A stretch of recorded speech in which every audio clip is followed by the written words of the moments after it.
Olá pessoal, tudo bem? Estou gravando aqui a minha primeira aula sobre os princípios do processo. Estou ajustando aqui, né? Bom dia, boa tarde, boa noite para vocês.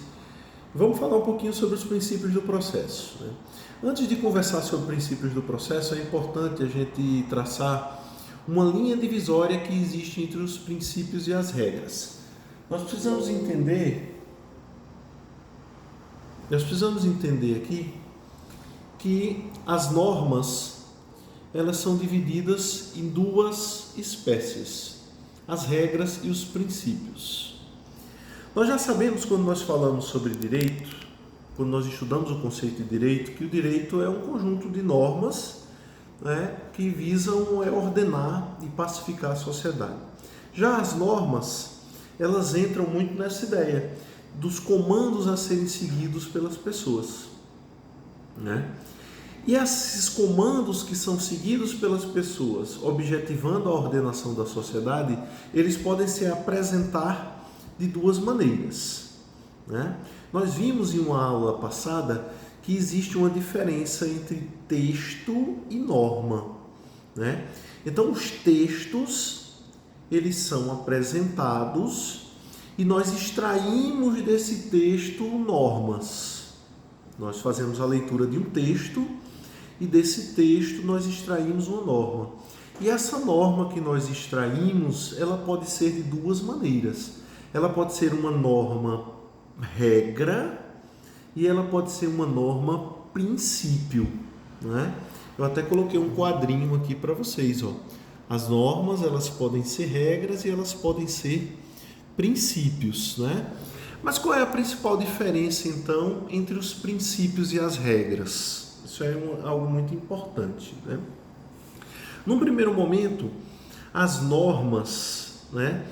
A grande questão quando a gente fala de regra é que as regras, elas estão estampadas no ordenamento. Quando eu faço uma leitura do texto, eu extraio algo preceitual, algo que deve ser cumprido normalmente nos exatos termos daquilo que está escrito, né? Então, quando eu faço a leitura de um texto, que esse texto traz uma ordenação muito objetiva e determinando aquilo que deve ser feito para se alcançar determinado objetivo, quando eu consigo extrair exatamente qual é o comando que está saindo desse texto, dessa norma, eu estou diante de uma regra, né? Então, as regras, elas são aqueles comandos que, quando eu faço a leitura no texto, eu consigo captar imediatamente naquele texto o que é que ele está me dizendo para ordenar determinada situação. É o que acontece aqui, por exemplo, ó, nesse exemplinho que eu vou colocar aqui para vocês, no exemplo quando a Constituição Federal fala sobre o alistamento eleitoral e o voto, né? Mas principalmente quando ela diz aqui, ó, que para ser elegível como presidente da República é necessário que eu tenha 35 anos de idade, né? Então, para presidente, vice-presidente e senador da República, eu preciso ter 35 anos de idade, ó. 30 anos para governador e vice-governador, 21 anos para deputado federal, deputado estadual, prefeito, vice-prefeito, juiz de paz e 18 anos para vereador. Então, quando a Constituição ela traz um comando e me diz que para ser presidente da República é necessário que eu tenha no mínimo 35 anos completos, ao ler esse texto eu extraio a norma, né, e uma norma muito objetiva, e ela já traz um comando expresso. Se eu não tiver 35 anos, eu não posso nem me candidatar a presidente da República, né? Então, as regras, elas trazem normas que devem ser aplicadas nos exatos termos das suas prescrições. Então, da forma que está a prescrição, nós devemos cumprir com essa norma, né? E as regras, elas têm uma questão também extremamente importante. As regras, elas seguem um regulamento do tudo ou nada. Se eu tenho duas normas que regulam determinada situação, só uma é passível de aplicação. Eu não posso aplicar as duas. Eu não posso também fazer um mix de normas, né? Pegar o que é bom de cada uma e fazer uma aplicação no caso concreto. Não. Ou eu aplico uma norma ou eu aplico a outra. E se houver um conflito entre essas normas, a gente vai usar aqueles critérios de resolução de antinomias. Como é que a gente resolve os conflitos de normas? Das duas, uma. Ou a gente vai usar aquele critério cronológico, né? A lei mais recente revoga a lei as leis mais antigas. O critério da especialidade, que é o mais comum, que é a lei geral revoga a lei especial sobre aquela determinada matéria. Então, nós usamos aqueles critérios que vocês estudaram lá no Direito Civil, que vocês estudaram no IED, nós usamos aquele critério para afastar. Mas o que é importante a gente saber é que apenas uma regra vai ser aplicada. Tá? Então, existem duas regras conflitando, eu só vou aplicar uma. A gente vai usar os critérios para saber que regra vai ser aplicável, ok? Isso é muito importante, né? Mas quando eu falo em princípio eu falo em algo muito mais aberto, muito mais abrangente. Até em sala de aula nós falamos sobre isso. Nós falamos em princípios numa construção histórica.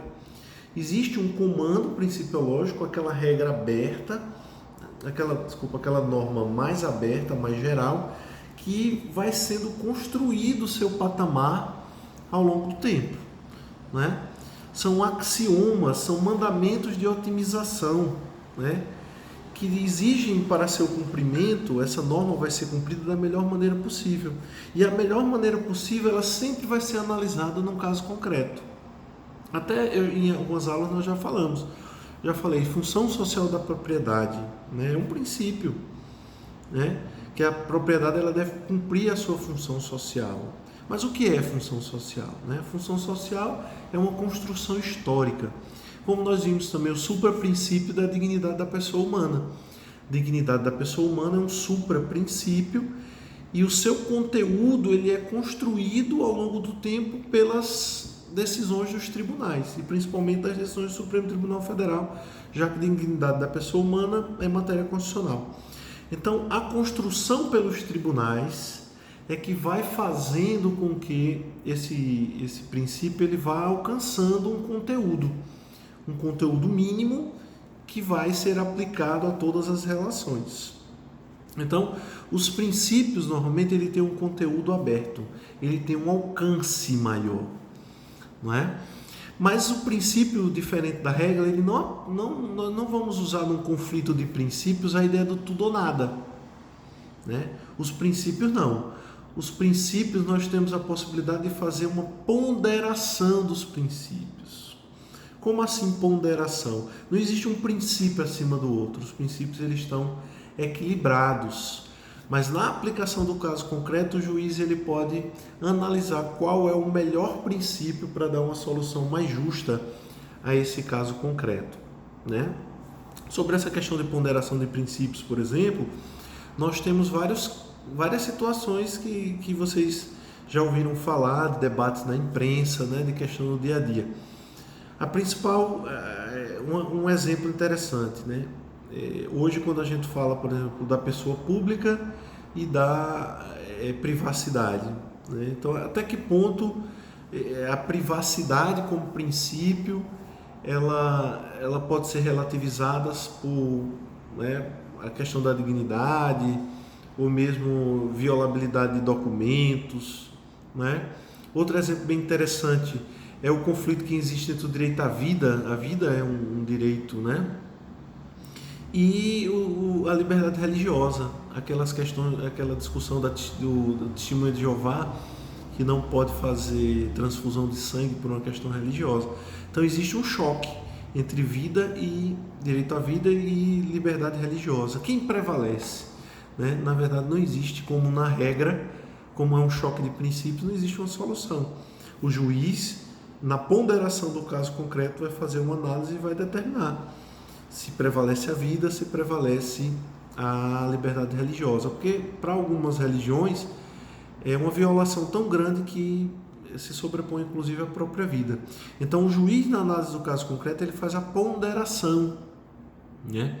Qual princípio nesse caso deve prevalecer sobre o outro, né? Então não existe essa regra do tudo ou nada, mas pode haver uma conjugação de princípios, pode haver esse mix de princípios para se chegar a uma conclusão mais justa possível. Tá bom, pessoal? Então, sobre princípios e regras é isso. No próximo vídeo vamos falar um pouquinho sobre o devido processo legal. Um grande abraço.